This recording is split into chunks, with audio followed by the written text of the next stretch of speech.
A análise da linguagem pública de líderes políticos é fundamental para compreender como o machismo estrutural se manifesta na sociedade.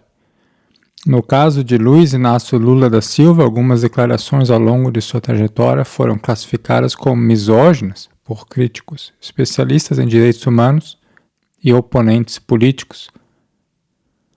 Em primeiro lugar, temos um exemplo que trata da violência doméstica e o placar do futebol 2024.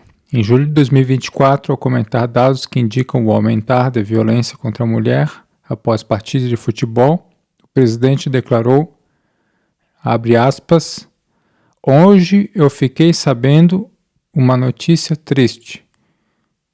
Sabendo de uma notícia triste, para explicar para ele como é que se fala.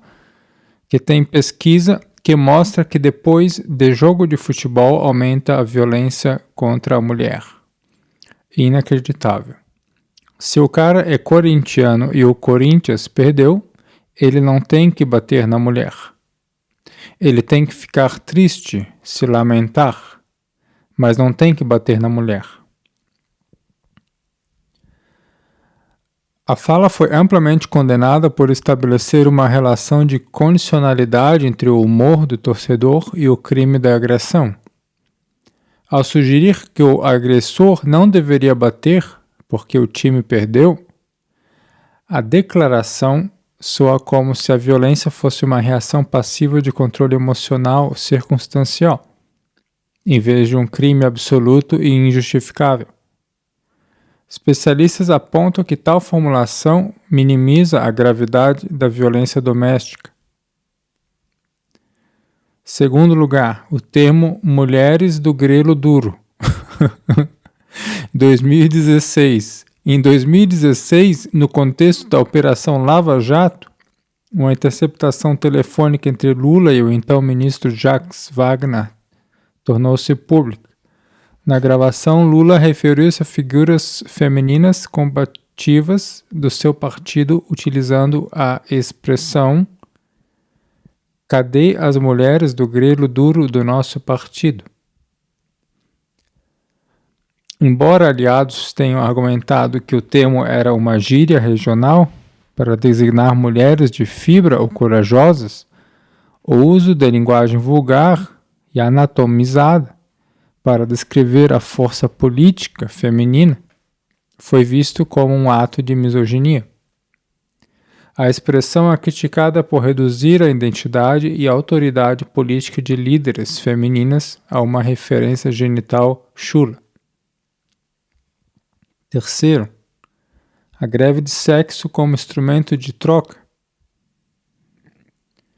Em diferentes momentos de sua carreira política, Lula utilizou a metáfora da greve de sexo, entre aspas, para sugerir como as mulheres poderiam influenciar o comportamento político de seus maridos.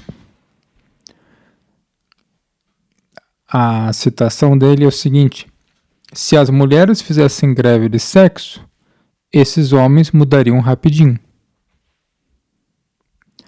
Esta fala é classificada como machista e misógina por reforçar o estereótipo da mulher como objeto de recompensa sexual. Ao sugerir que o único ou principal poder de influência da mulher sobre o homem é a privação ou concessão do sexo, a fala ignora a capacidade intelectual, o debate político e a agência social feminina, tratando o corpo da mulher como moeda de troca política. Com a evolução das leis de proteção à mulher e a criminalização da misoginia, especialmente em debates legislativos recentes em 2025 e agora em 2026, declarações dessa natureza deixaram de ser vistas apenas como gafes ou deslizes retóricos. Elas são hoje analisadas sob a ótica da responsabilidade jurídica de figuras públicas em não perpetuar estigmas que fundamentam a violência de gênero e a desvalorização da mulher na esfera profissional e política.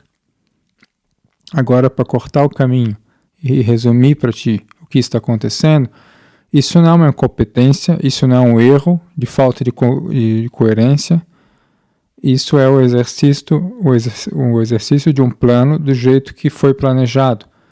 Então, a ideia é usar as coisas como método de implementação de um governo global usando o aumento de controle.